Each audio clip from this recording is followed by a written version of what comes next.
that led me here. My ex in 2008, whom I'd been supporting or helping make ends meet for 8 years on my very limited income, got $1 million medical malpractice settlements and needed to figure out how to protect it so that it didn't all go to medical bills. I told him just what he needed to do, see a trust and estates attorney like Tom Chu, and set up a first-party special needs trust so he could retain Medicaid. But my ex listened to a financial advisor whom his lawyer had recommended, who told him that if he put his money in a special needs trust, he wouldn't be able to use any of it for rent or food. And this was an issue because his rent was actually higher than his income. I knew the advisor was wrong, but I wasn't a professional, and my advice didn't seem to count. Instead of making me feel powerless, this convinced me that I didn't just need to take classes in financial planning, I needed to get a certification. People might not listen to me still, but they'd hesitate a moment longer before ignoring me. That's what led me to become a CFP. I'm still very much a work in progress, but things felt like they were finally falling into place when I joined the FPA, the Financial Planning Association. Tom Chu, who was director of the Pro Bono Committee last year, let me become the champion for his partnership with Dress for Success. That was 9 months ago. I was terrified of letting the FPA and Dress for Success down, but it's a testament to Dress for Success that the MYFI program sold itself to every planner that I spoke to. And it's a testament to the Pro Bono Committee that I had such an easy time finding energized planners who were willing to volunteer their time and expertise. Alina was the first planner I recruited. She's unfortunately not able to be here today, but she gave me a lot of hope. Ellie Wegg, is Ellie Wegg here?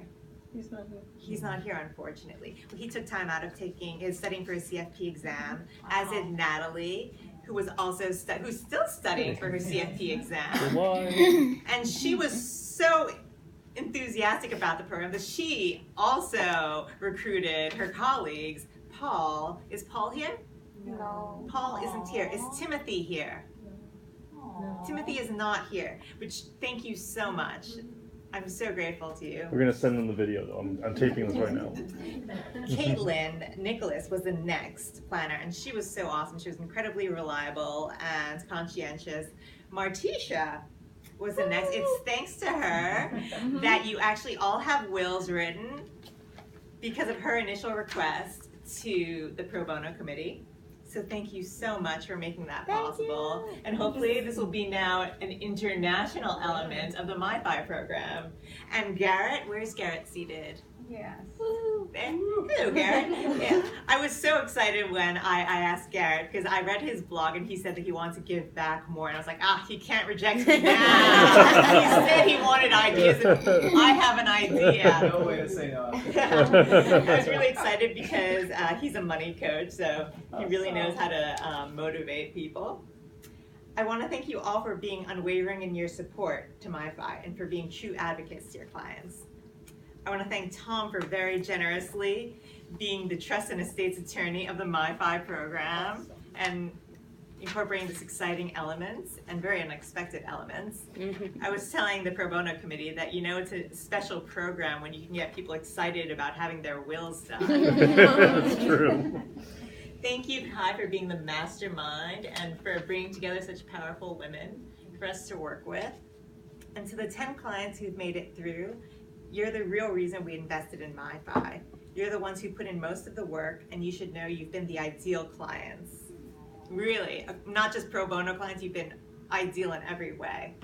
Your openness in discussing sensitive topics with us, you're following through on monthly assignments, you're doing outside reading and research, which you just can't get other clients to do, and you're insisting on actually reading the fine print that no one ever does, and understanding every abbreviation. It's made this experience so unusual and rewarding. So how do you continue from here? 1, don't leave it up to others to know your finances for you. You're already ahead of the pack with this one.